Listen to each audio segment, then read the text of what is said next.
Hey there, Browns fans. Spencer German with you from Cleveland Browns on SI with the latest from Berea, where the Browns have practice today ahead of their Week 3 matchup with the New York Giants. Plenty of stuff to get to, plenty of stuff to talk about. I'm excited to be here with you. But I do want to remind you first and foremost to follow along with all things Cleveland Browns over at Cleveland Browns on SI. We got some good stuff up today from different things that were said, talked about injury updates from practice today. And I think that's where we should start because there are some notable ones that were absent from practice today, starting with the obvious. David Njoku, Pierre Strong, both of those players, Njoku injured in week 1.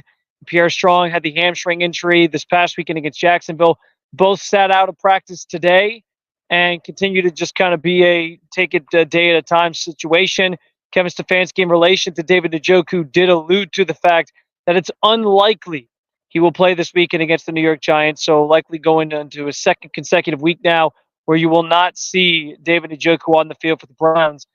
Another injury, though, that popped up today before practice started as somebody who did not practice and was already ruled out was Dawand Jones with what is being designated as a knee injury.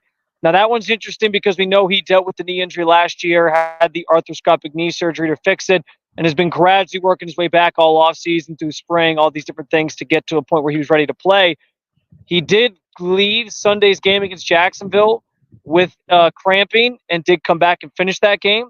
So unrelated to that, it is an injury that he sustained, according to head coach Kevin Stefanski, in that game, but bad enough now that he was not practicing on the field today. Now, as alarming as that might seem, with Jack Conklin and Jedrick Wills obviously dealing with their respective knee injuries, he did tell reporters, Dawand Jones that is, practice throughout the rest of the week and play on Sunday against the Giants. So maybe not time to pound the alarms or sound the alarms just yet, but that is notable. In relation to Jack Conklin and Jedrick Wills, those two guys practiced today and are continuing to work their way back. We know Jack Conklin's been questionable the last couple of weeks. We got a chance to talk to him in the locker room, and he kind of just towed the company line of, listen, I'm continuing to make progress. I'm continuing to get close. And he feels good about he did sort of hint at the idea that he feels good about this potentially being the week where he's back out there, but no official words yet on if either of those players, either of those guys will be ready to go, which is why the Dawand Jones injury popping up when it did maybe comes off as a little bit of a concern for people because you now have 3 banged up tackles who are all working their way back from knee injuries. But it seems like players are all 3 of those guys trending in the right direction. Dawand Jones, the latest of those to get injured, obviously here, is saying that he's going to play. So we'll see how the rest of the week progresses for him. Also held out of practice today was Myles Garrett. We'll get back to him in a second. Jamari Thrash, rookie wide receiver. He had an illness and was missing. But 95, Myles Garrett, he continues to nurse that foot injury that we've heard him talk about already. And the biggest concern with that at this point is that it does seem like something that is going to bother him pretty much throughout the entirety of the season. At least it feels that way. And so for him, it really is going to be sort of about load management, making sure he's not overdoing it. And so I wouldn't be surprised, and I don't think Browns fans, you guys out there watching this and listening, should be surprised if he misses a lot of Wednesday practices or multiple practices in a week because they're trying to make sure that he's ready for Sundays and not putting too much not putting too much strain on the foot that he was clearly on Sunday against Jacksonville sort of laboring through and stretching out and trying to make sure was in good shape to be able to finish that game on Sunday in Jacksonville. Along the lines of turning the page on week 2, going on to week 3, we know the Giants are coming to town this weekend. They're 0-2 on the season, but interesting thoughts here from Kevin Stefanski, who alluded to the idea that despite the fact the Giants are 0-2, looks can be deceiving as far as their record goes. 1-1 football team versus an 0-2 football team, but that 0-2 is very misleading to me. They lost at home in week 1, which obviously we lost at home in week 1. And then they go on the road and they play good enough to win and had some extenuating circumstances with the kicker. So I think we know the team that we're facing. I have a ton of respect for Coach Dayball, his entire coaching staff. So we got to play our best football. And that's really what we're focused on, is trying to play one game better than last week and incrementally have improvements throughout can hurt you in a bunch of different areas. Obviously, can make all the throws from the pocket, but he is a very, very dangerous runner. We've all seen it over the course of time that he is a threat with the ball in his hands, and they're utilizing him. They utilized him in this last game. It's a big part of what he does, but he can also make every throw, and they have legit speed on the perimeter. So it's a very difficult attack. That last thought there from Stefanski, obviously he talked about the 0-2 record and his respects for Brian Dable, head coach of the Giants. But that second clip that you heard there was him actually, we're talking about Daniel Jones, the quarterback for the Giants, who did play a little bit of a better game in week 2. He had 2 touchdown passes, protected the football a lot better than he did in week 1, where he had 2 picks, one of those being a pick 6. But it's funny because, you share these thoughts from Kevin Stefanski on social media, as I did in real time when that press conference was happening. And a lot of the fan responses, are you sure about that? Are looks really deceiving? Is he saying that the 0-2 record doesn't tell the whole story because they should be worse? And it's a lot of jokes at the expense of the New York Giants. But as we know, man, in the NFL, these games are difficult to win. It's the cliche saying you hear a lot of the players mention, but each week it's hard to win a game in the NFL. And so clearly Kevin Stefanski taking that approach of, we're not taking them lightly. We're not sleeping on Daniel Jones, who obviously we know is a controversial quarterback in this league for getting paid perhaps prematurely, and not necessarily proving yet to be that franchise quarterback that the Giants were looking for.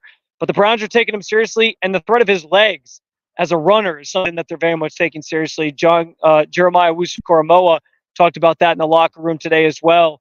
And so, yeah, there's some challenges that this team does present, and they can't take them lightly. And I think that's the key going into this game, really. I know it's easy for us to laugh at the expense of the Giants on the outside looking in, but this stretch of the schedule is a pivotal one for the Browns, I think.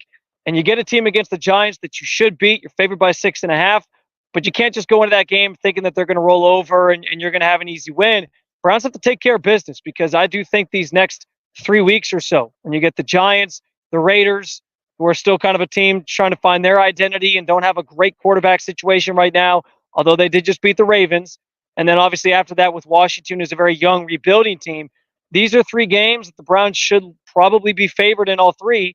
And it's a chance to add, stack some wins, build your record up before you get into obviously a tougher stretch of the schedule where you play teams like the Eagles and you start your division games against the Ravens and the Bengals and so on and so forth, because later in the season, having these wins now is going to be so pivotal, I think, for this team. So again, got to go into this game hyper-focused, as Kevin Stefanski laid out there. And that's kind of the mentality that he preaches and breeds with this team anyway. So I'm not expecting anything less other than a hyper-focused team that's ready to get down to business and take on the Giants on Sunday. We also talked to Deshaun Watson today. He had a lot of different things to say, and I implore you to head over to the Cleveland Browns on SI YouTube channel to check out the majority of his press conference that we have sectioned off up there for you. But one clip I thought was interesting, among other things, is he did talk about just the evolution of the league and quarterback play, to start the season being not so great, numbers being down.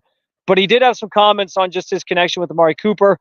And his message on that has just been sort of stay the course. They still trust each other. There's nothing there. He kind of leaned into the idea that there's schematic things the teams are doing to try to take him away. And so that's been an issue as to why they haven't necessarily connected as much as we would expect them to. So stay tuned for week 3, I suppose, to see if that connection can be any better.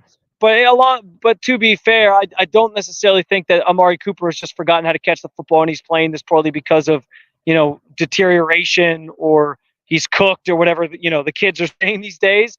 I do think that there's a little bit of, him and Deshaun kind of getting on the same page still. And I just think the drops maybe speak to a guy who's kind of still getting back into the swing of things.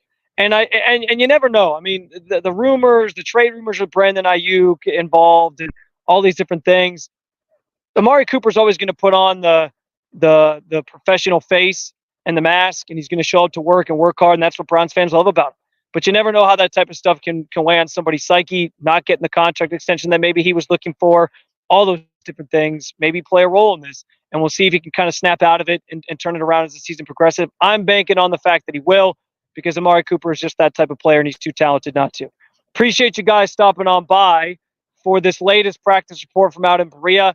We'll have another one for you and plenty more coverage of your Cleveland Browns tomorrow as they get back to the practice field again. Practice number 2 on Thursday, leading into this game against the Giants, obviously, on Sunday. In the meantime, again, I implore you to head over to Cleveland Browns on SI YouTube channel. Check out any of the videos from today. This, if you missed it and you joined us late, you can watch it from the top there. You can also see Kevin Stefanski, Deshaun Watson, well, some other videos coming up to that, popping up on there shortly from guys that we spoke to in the locker room today. I also encourage you to check out Cleveland Browns on SI, where you can find all the stories written from today, including quotes from Kevin Stefanski, like you heard there, about Daniel Jones and the high praise he has for the Giants, but also some of the injury updates about the team this week and much, much more. All your Cleveland Browns coverage that you need, all the Cleveland Browns coverage that you want over at Cleveland Browns on SI. Go check it out, and I'll talk to you guys again soon.